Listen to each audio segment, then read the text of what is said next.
You're laughing at her again." The room fell silent so quickly that even the musicians stopped playing. Vanessa Sinclair lifted her champagne glass with an elegant smile and looked Olivia Bennet up and down as though she were inspecting damaged furniture. "Honestly," she said loud enough for every guest to hear, "do any of you believe a woman built like that could ever stand beside Lorenzo DeMarco?" Soft laughter spread across the ballroom. No one defended Olivia. She lowered her eyes, folded her trembling hands, and quietly accepted the humiliation she had endured her entire adult life. Then a cold voice shattered the silence. "I asked you a question." Lorenzo DeMarco stepped forward, exceptionally handsome, owner of a multi-billion-dollar empire, the secret leader of one of the world's most feared mafia organizations. Every guest expected him to ignore the insult. Instead, he looked directly into Vanessa's eyes. "What gives you the right to decide who deserves to be loved?" The morning after the charity gala, the DeMarco estate returned to its usual rhythm as though nothing unusual had happened. The staff polished marble floors, arranged fresh flowers, prepared conference rooms, and carried out dozens of invisible tasks that allowed one of the most influential men in the world to live without interruption. Olivia Bennet was already awake before sunrise. She preferred the quiet hours when the mansion still slept. There were no judging eyes, no whispered comments, and no awkward smiles pretending to be kindness. She simply worked. She checked every guest suite herself. She straightened paintings that leaned only slightly out of place. She noticed wrinkles in tablecloths no one else would ever see. She remembered which gardener's wife had recently undergone surgery and quietly arranged meals for his family without asking for recognition. She knew which security guard secretly struggled with insomnia and always made sure fresh coffee was waiting before his shift. When one of the younger maids accidentally shattered an expensive porcelain vase, the frightened woman nearly burst into tears. "I'm going to lose my job," she whispered. Olivia knelt beside her without hesitation. "No," she replied gently. "We'll clean this together. I'll explain what happened." "But you'll get blamed." Olivia offered the same warm smile she seemed to reserve for everyone except herself. "Sometimes people need someone willing to stand beside them." The young maid nodded through grateful tears. Moments later, Olivia accepted responsibility before the estate manager without mentioning the frightened employee. It was not the first time, nor would it be the last. Unknown to her, another pair of eyes had witnessed everything. From the second-floor balcony overlooking the entrance hall, Lorenzo DeMarco watched in silence. For years, he had believed efficiency was the greatest quality an employee could possess. Olivia forced him to reconsider. She never worked for applause. She never sought promotions. She simply made everyone's burdens lighter. Later that afternoon, Lorenzo entered his private study, expecting complete silence. Instead, he heard two senior accountants speaking in low voices outside his office. "I don't know what we'd do without Miss Bennet," one admitted. "My daughter was in the hospital last month," the other replied. "She organized meals for my family every evening. She never even told anyone." Lorenzo paused. He had approved every financial report in the company. He knew which executives generated billions of dollars each year. Yet somehow, he knew almost nothing about the woman responsible for holding together the heart of his own household. That realization unsettled him. Throughout the following days, he began noticing details he had ignored for years. A nervous chauffeur relaxed the moment Olivia wished him a safe drive. Kitchen staff smiled more when she entered the room. Housekeepers worked harder simply because they wanted to make her proud. Whenever conflict appeared, people instinctively searched for Olivia before searching for a manager. She never raised her voice. She never demanded respect. She earned it through quiet compassion. What surprised Lorenzo most was how differently she treated him. She never flirted, never acted intimidated, never tried to impress him because of his wealth or power. When she greeted him each morning, it was always the same. "Good morning, Mr. DeMarco. I hope you slept well." Simple, professional, sincere. There was something strangely comforting about being seen as a person instead of an empire. Late one evening, Lorenzo passed through the west corridor and noticed Olivia replacing fresh flowers in an antique vase. She carefully adjusted each stem until the arrangement looked balanced. For a brief moment, her tired face softened with quiet satisfaction. It was the expression of someone creating beauty where few people thought to look. She never noticed Lorenzo standing at the end of the hallway. For reasons he could not explain, he remained there a few seconds longer than necessary, watching, wondering. How had a woman who believed she deserved so little managed to give so much to everyone around her? Lorenzo DeMarco's life operated with military precision. Board meetings began exactly on time. Private flights departed to the minute. International negotiations were scheduled months in advance. Yet there was one routine he consistently ignored: his own well-being. Breakfast often became coffee. Lunch disappeared beneath stacks of contracts. Dinner was frequently replaced by another meeting that stretched long past midnight. No one dared mention it. His executives admired his discipline. His bodyguards feared interrupting him. Even the estate manager believed reminding Lorenzo to eat was a career-ending mistake. Everyone, except Olivia. The first time it happened, Lorenzo had been reviewing acquisition documents in his private library for nearly 9 uninterrupted hours. A gentle knock sounded at the door. "Come in." Olivia entered carrying a small tray. Homemade soup, fresh bread, tea without sugar, exactly the way he preferred.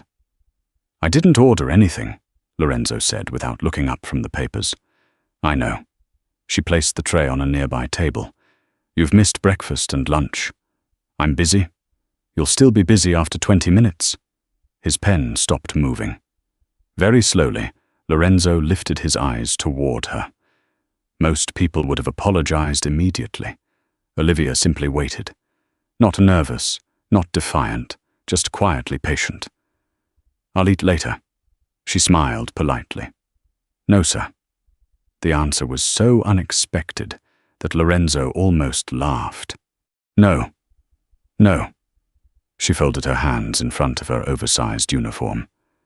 "If the head of the estate collapses from exhaustion, everyone suffers. I'm not the head of the estate. No." Her eyes softened.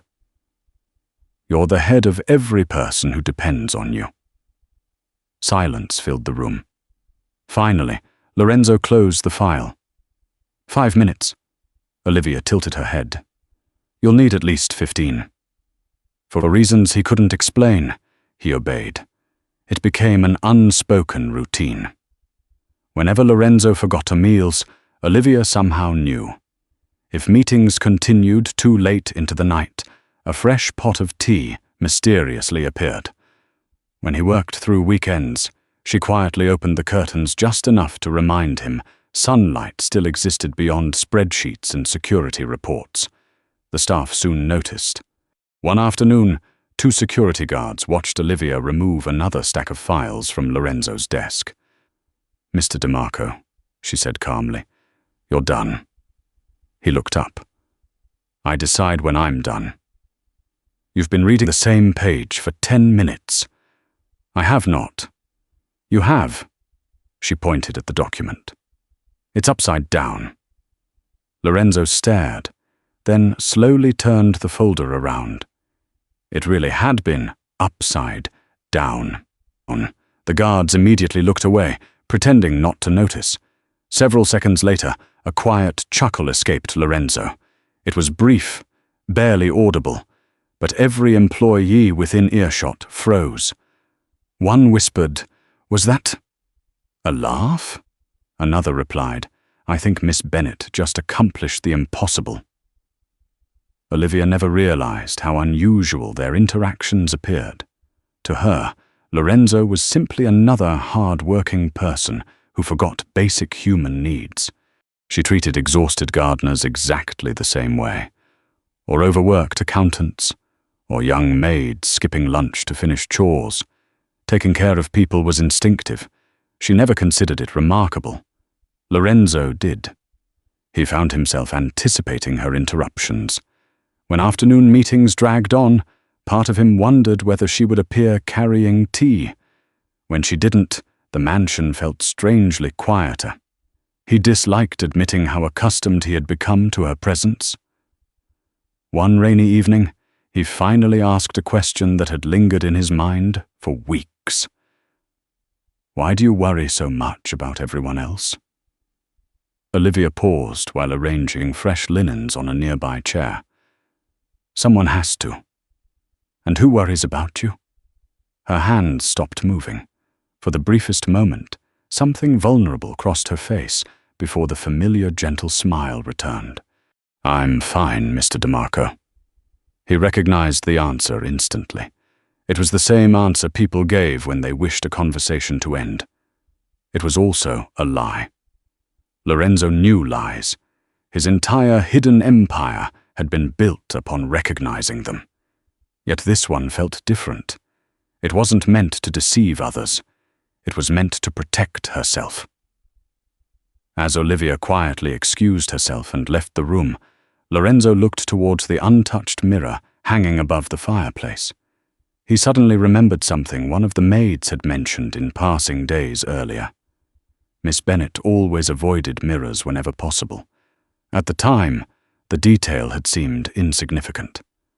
Now it lingered in his thoughts. A woman who could see everyone's worth, could not bear to see her own reflection. For the first time in many years, Lorenzo DeMarco found himself wanting to understand someone's pain, not because it affected his business, his reputation, or his empire, but because the thought of Olivia carrying that burden alone unsettled him more than he cared to admit. A week later, the mansion welcomed its newest employee. Daniel Hayes arrived with 2 suitcases, a contagious smile, and enough energy to brighten even the most intimidating corners of the DeMarco estate. Unlike many people who worked there, he hadn't yet learned to fear the silence that surrounded Lorenzo DeMarco. His attention was focused elsewhere, specifically on the woman who patiently guided him through every hallway, every schedule, and every impossible standard expected inside the mansion. Olivia greeted him with the same kindness she offered everyone. She explained where supplies were kept. She introduced him to the kitchen staff. She even left handwritten notes describing the food allergies and preferences of frequent guests. Daniel looked at the notebook in amazement. "You memorized all this?" Olivia laughed softly. "It makes people's lives easier. You make everyone's life easier." She shrugged, embarrassed by the compliment. "It's just part of my job." Daniel wasn't convinced. "No," he said. "It's part of who you are." Olivia quickly changed the subject. Compliments always made her uncomfortable. Years of cruel jokes had taught her to distrust kind words. Within days, Daniel became one of the most popular people in the kitchen. He joked while cooking. He sang while preparing desserts. Most importantly, he treated Olivia with effortless respect. Not once did he make a comment about her appearance. Instead, he frequently asked for her opinion. "Miss Bennet," he called one afternoon, "which centerpiece works better for tomorrow's luncheon?" "The white lilies," she answered after a quick glance. "They'll brighten the room," Daniel smiled. "I knew you'd know." None of it meant anything romantic. He simply admired her eye for balance and detail. Unfortunately, someone else was watching. From the dining room entrance, Lorenzo observed Daniel laughing with Olivia while arranging the floral display. She laughed too. Not loudly, not dramatically, but genuinely. It was the first carefree laugh Lorenzo had heard from her. An unfamiliar sensation tightened in his chest. He disliked it immediately. He disliked it even more when Daniel reached over to brush a loose ribbon off Olivia's sleeve. The gesture lasted less than a second, yet Lorenzo's expression turned noticeably colder. The estate manager happened to walk by. "Sir?" Lorenzo answered without taking his eyes off the pair. "Move today's inventory meeting." "To what time?" "There will be no meeting." The manager blinked. "It was your idea. I've changed my mind." The following morning, Lorenzo invented another reason to summon Olivia. "I'd like the library reorganized." Olivia looked around the immaculate room. "It was reorganized last week." "I've reconsidered the arrangement." She nodded. "Very well." 2 hours later, she completed the task. The books now followed a different organizational system. Lorenzo entered, examined the shelves for several seconds, and quietly said, "I preferred the previous arrangement." Olivia stared at him. "So, would you like me to change it back?" "Yes." "To the way it already was?" "Correct." She studied his perfectly serious expression. For the first time since joining the estate, Olivia couldn't determine whether he was joking. After several awkward seconds, she finally smiled. "Mr. DeMarco." "Yes." "I think you're creating work for me." "I don't know what you mean." "I think you do." For the briefest moment, the corner of Lorenzo's mouth almost curved upward. Almost. The pattern continued. He requested fresh flowers in offices he never entered. He asked Olivia to inspect guest rooms that had no guests. He insisted she personally approve seating charts for meetings involving only executives. The staff began exchanging curious glances. One afternoon, 2 maids whispered while polishing silverware. "Has the boss always needed Miss Bennet this much?" "No. It's becoming daily. I counted 6 excuses yesterday." Across the room, the elderly butler overheard them and smiled to himself. "6?" he murmured. "I stopped counting after 10. Daniel noticed it as well, though for entirely different reasons. During lunch, he leaned against the kitchen counter. "Does Mr. DeMarco always ask for you?" Olivia sighed. "Lately, yes." "You must be important." She shook her head immediately. "I'm just convenient." Daniel laughed. "I don't think convenient people get requested every hour."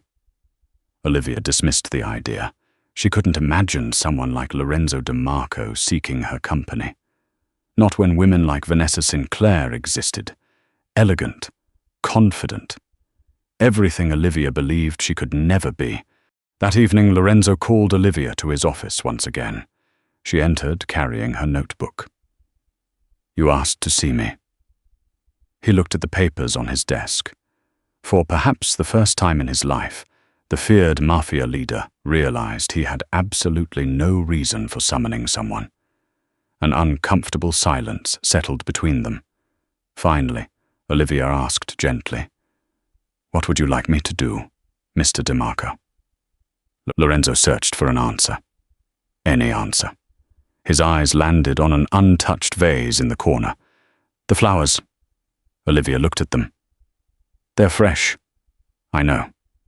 "They were replaced this morning." "I know." Another pause. Then Olivia smiled with quiet amusement. "I'll check them anyway." After she left, the elderly butler entered with evening correspondence. He glanced at the perfectly arranged office, then at Lorenzo, then toward the closed door. "Sir," he said carefully, "may I offer a professional observation?" Lorenzo raised an eyebrow. "You've defeated rival corporations, negotiated with world leaders, and built an empire feared across continents." He paused just long enough to hide a smile. "But I don't believe you've ever been in love before." For the first time in years, Lorenzo DeMarco had no response. The annual DeMarco Foundation Charity Gala attracted the most influential names in the country: government officials, international investors, celebrities, philanthropists. For one evening, the grand ballroom became a place where fortunes were donated as casually as conversations. Olivia had spent 3 exhausting days preparing every detail. She personally supervised the floral arrangements. She inspected every table setting. She adjusted the lighting until the room felt warm instead of extravagant. By the time the first guests arrived, she quietly stepped into the background, just as she always did. She had never wanted attention. She only wanted everything to be perfect. Lorenzo noticed her almost immediately, not because she stood out, but because she deliberately tried not to. While guests competed for his attention, Olivia moved silently through the ballroom, solving problems before anyone else realized they existed. A missing place card, a nervous waitress, an elderly guest needing a more comfortable chair.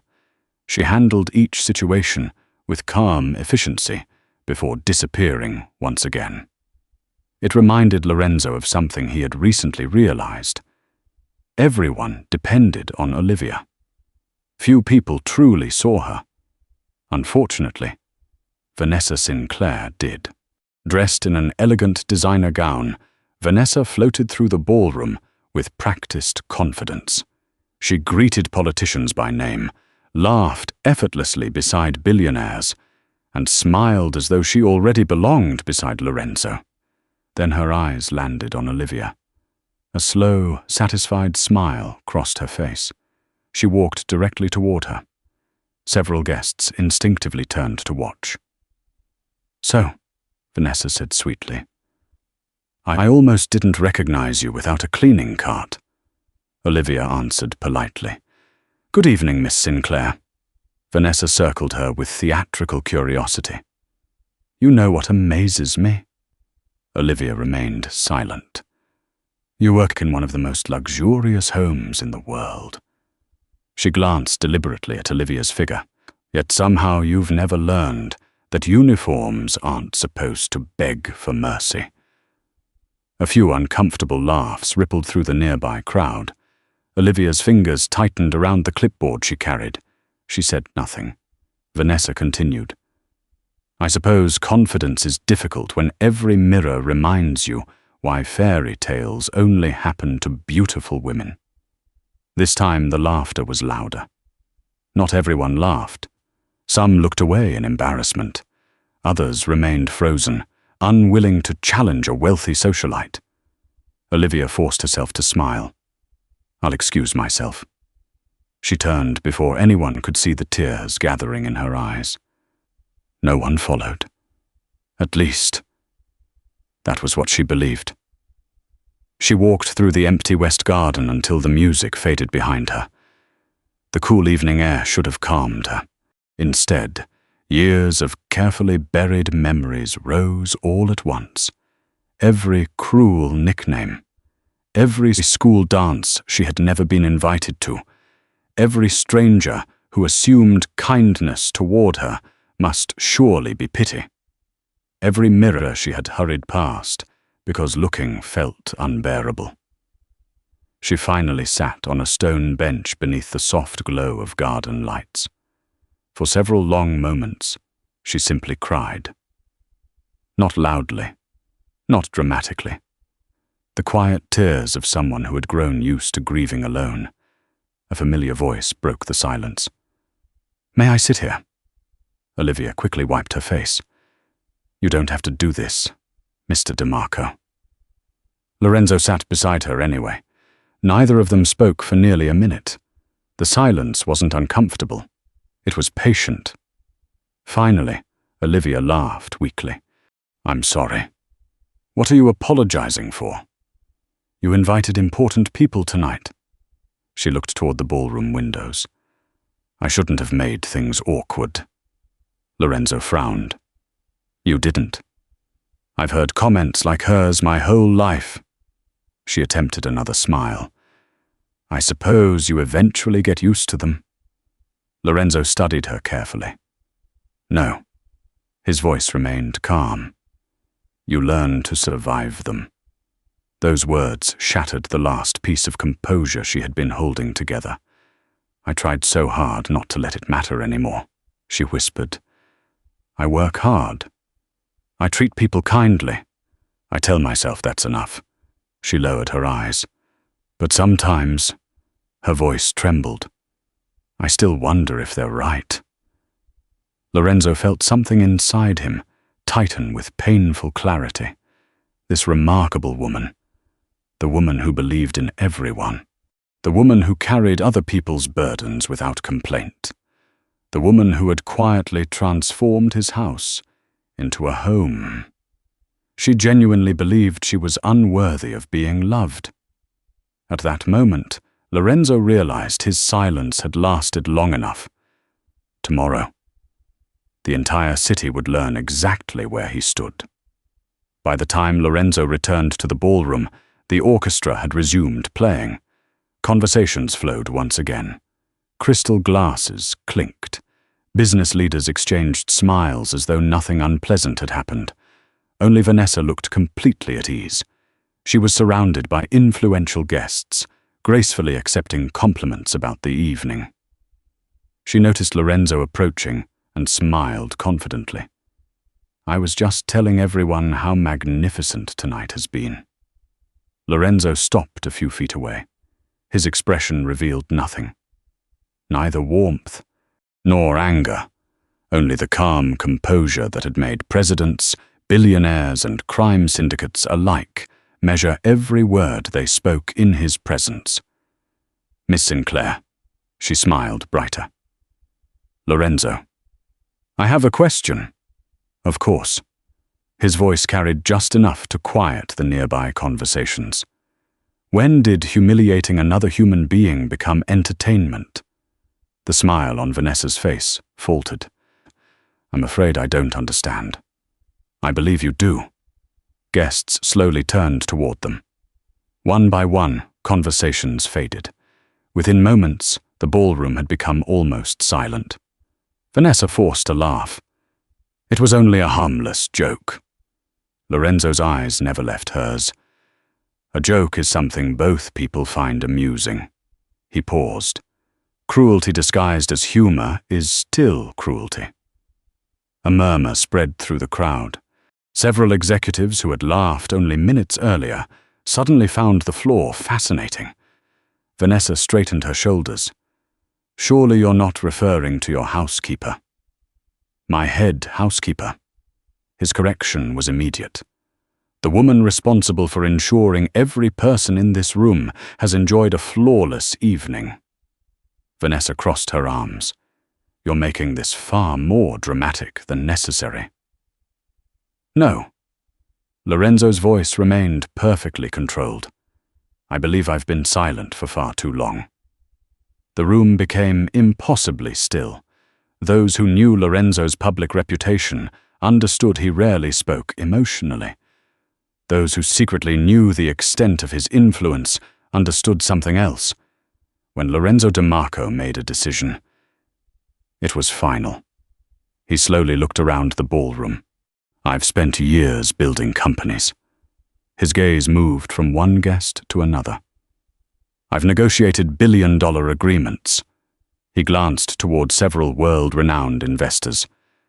I've learned that character is revealed most clearly by how we treat people who possess less status than ourselves. His eyes settled once more on Vanessa. Tonight, many of you failed that test. No one answered. No one dared, Lorenzo continued. Olivia Bennett has served this estate with integrity, compassion, and professionalism every single day. He spoke without raising his voice. She has comforted employees during personal tragedies, protected colleagues from mistakes, solved problems before anyone noticed they existed. Many of you have benefited from her kindness without ever learning her name. Several members of the household staff lowered their heads, overcome with emotion. Even Daniel, standing near the kitchen entrance, felt his throat tighten. Lorenzo took one measured step forward. "You laughed at the easiest target in the room." Another pause. "Not because she deserved it, but because you believed she wouldn't fight back." Vanessa attempted one final defense. "I was only being honest." Lorenzo answered instantly. "Honesty without compassion becomes arrogance." The words struck the room harder than any shouted accusation. Vanessa's confidence finally began to crumble. She searched the faces around her for support. None came. The politicians avoided eye contact. The socialites quietly stepped away. Business leaders who had once competed for her attention suddenly found urgent reasons to speak with someone else. Lorenzo spoke one final time. "From this moment forward," his voice remained calm, "any individual who believes humiliating Olivia Bennet is acceptable should consider themselves unwelcome at my home, my events, my companies, and my professional circles." A collective gasp swept across the ballroom. Everyone understood exactly what those words meant. For many people in attendance, access to Lorenzo DeMarco's network represented years of opportunity. One sentence had just closed those doors, permanently. Vanessa stared at him in disbelief. "You would damage our relationship over her." Lorenzo's answer came without a second of hesitation. "There was never a relationship." Silence. "And if respecting a good woman costs me your approval..." He glanced briefly toward the garden where Olivia had disappeared. "Then the price is insignificant." Vanessa's face drained of color. Without another word, she quietly set down her champagne glass and walked toward the exit. No one followed her. No one stopped her. No one even called her name. For the first time in years, she understood what genuine social isolation felt like. Across the ballroom, whispers spread almost immediately. Not about Lorenzo, not about Vanessa, about Olivia. The housekeeper everyone had overlooked had become the one person the most powerful man in the room had publicly chosen to defend. Outside, unaware of everything that had just happened, Olivia remained seated beneath the garden lights, believing she was still alone. She had no idea that inside the mansion, the course of her life had already begun to change. The morning after the gala, the atmosphere inside the DeMarco estate felt different. Not because anyone spoke about what had happened, quite the opposite. People lowered their voices whenever Olivia entered a room. Some looked at her with sympathy, others with admiration. Several employees quietly thanked her for years of kindness she had never expected to be repaid. Olivia accepted every word with a polite smile. Yet deep inside, she remained unconvinced that anything had truly changed. She had spent too many years believing compliments were temporary. Sooner or later, people always noticed her appearance before anything else. That belief had become part of her. Late that afternoon, Lorenzo asked Olivia to join him in the mansion's private library. Unlike previous meetings, there were no unnecessary files waiting on the desk. No invented tasks. No excuses. Only 2 cups of tea rested beside the window. Olivia smiled faintly. "I suppose this means you've already had lunch." "I have." "And breakfast?" "Also yes." She laughed softly. "I'm making progress." "You are." For a brief moment, neither of them mentioned the gala. Then Lorenzo spoke. "I'm sorry." Olivia looked surprised. "For what?" "For not stopping it sooner." She shook her head. "You didn't cause it. I allowed people to believe they could treat you that way." His voice carried a quiet weight she had never heard before. "I won't make that mistake again." Olivia looked down at her hands. "I've spent most of my life trying not to take up too much space. You've never been a burden." "I know that's what you believe." She smiled sadly. But believing something about yourself and hearing someone else say it are two very different things. The room fell silent. Finally, Olivia whispered the fear she had carried for decades. When I was younger, she hesitated. I imagined that maybe one day someone would love me. Her fingers tightened around the teacup. Then people kept reminding me what I looked like. They laughed. They rejected me before they knew me. They made me feel grateful whenever someone was merely polite. She inhaled slowly.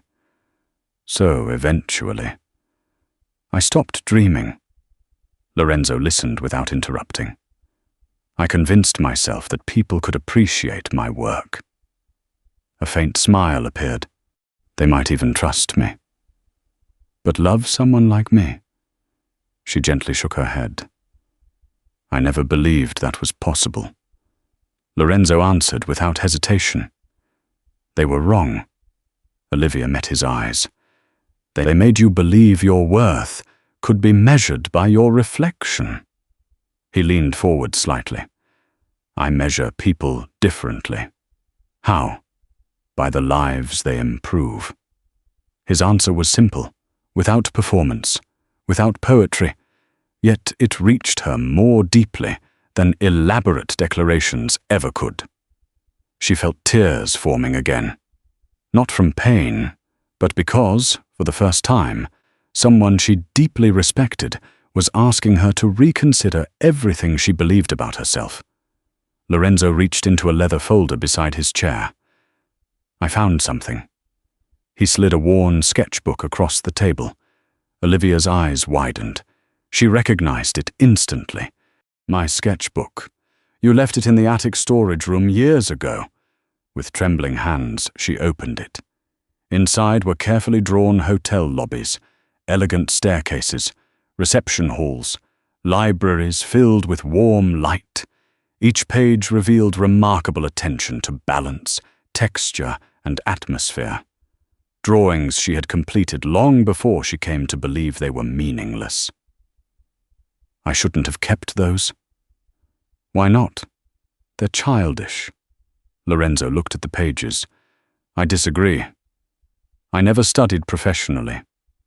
You have exceptional instinct. I was never talented enough. You stopped before anyone gave your talent a chance. She stared at another sketch. I wanted to become an interior designer. Her voice was barely audible. It felt impossible. So I stopped drawing. Lorenzo stood and walked toward the window. My newest luxury hotel is still unfinished. Olivia blinked. The design team resigned after disagreements. She looked confused. I'm sorry to hear that. I'd like you to help redesign the interior. She almost laughed. Mr. DeMarco, I clean rooms. You understand how people feel inside rooms. That's different. I don't think it is. She immediately shook her head. The architects will laugh. Then they'll answer to me. The investors will question you. I've spent my life making difficult decisions. He turned toward her. This one is easy. Olivia's eyes filled with tears. You hardly know whether I can do it. Lorenzo smiled.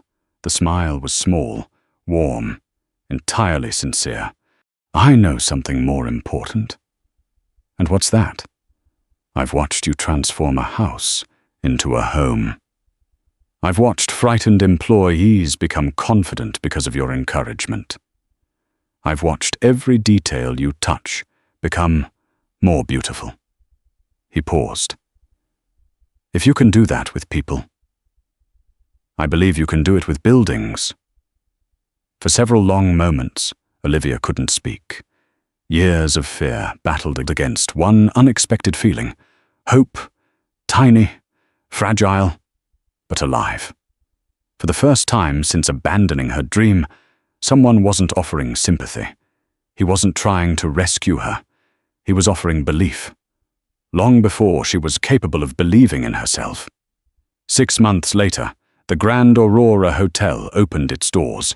The project had already attracted international attention long before the ribbon-cutting ceremony. Luxury travel magazines praised its elegant balance between sophistication and warmth. Architects admired the thoughtful use of natural light. Hospitality experts described every space as welcoming rather than intimidating. Visitors struggled to explain why they immediately felt at home. Olivia knew the answer. She had designed every room the same way she had cared for every person inside the DeMarco estate. She began by asking one simple question. How should someone feel when they walk through this door? Everything else came afterward. Standing near the entrance that morning, Olivia looked almost unrecognizable. Not because she had changed her size. She hadn't. Her smile was different. Her posture was different. For the first time in decades, she no longer tried to make herself invisible. She had finally stopped apologizing for taking up space. Across the lobby, Lorenzo watched her greet guests with quiet confidence. He remembered the woman who once avoided every mirror in the mansion. Now she stood beneath hundreds of lights without lowering her head. He had always believed power could change the world. Olivia had taught him that belief could change a person. When the press conference began, reporters quickly surrounded Lorenzo. One journalist raised the question everyone had been asking for months. Mr. DeMarco, many people criticized your decision to trust someone with no professional reputation to lead the interior design of a flagship luxury hotel. The room fell silent. Everyone waited for the billionaire's carefully prepared corporate answer. Instead, Lorenzo smiled. It was the same quiet smile that had become increasingly common since Olivia entered his life. Everyone else saw her size. He paused, looking directly at Olivia. I saw her talent. The cameras flashed non-stop. Another reporter asked, So you never regretted your decision? Lorenzo didn't hesitate. Not for a single day. He walked across the stage until he stood beside Olivia. Then, in front of business leaders, government officials, journalists, and employees who had witnessed their journey from the beginning, he gently reached for her hand. She looked at him with tears shining in her eyes. I spent years believing no one could ever truly love a woman like me, she whispered. Lorenzo smiled softly. They were measuring the wrong things. He lifted her hand with quiet pride. They saw what you looked like. I saw who you are. Olivia laughed through happy tears. For the first time in her life, she believed those words. Not because they came from one of the world's most powerful men, but because his actions had proven them every single day. As applause filled the hotel lobby, Lorenzo looked at the woman who had transformed both his buildings and his heart. And, he said with a smile that reached his eyes, that's the best decision I ever made. The applause grew louder. Not for the billionaire, not for the hotel, but for a woman who had finally learned that her worth had never been determined by the way the world looked at her. It had always been defined by the light she brought into the lives of others.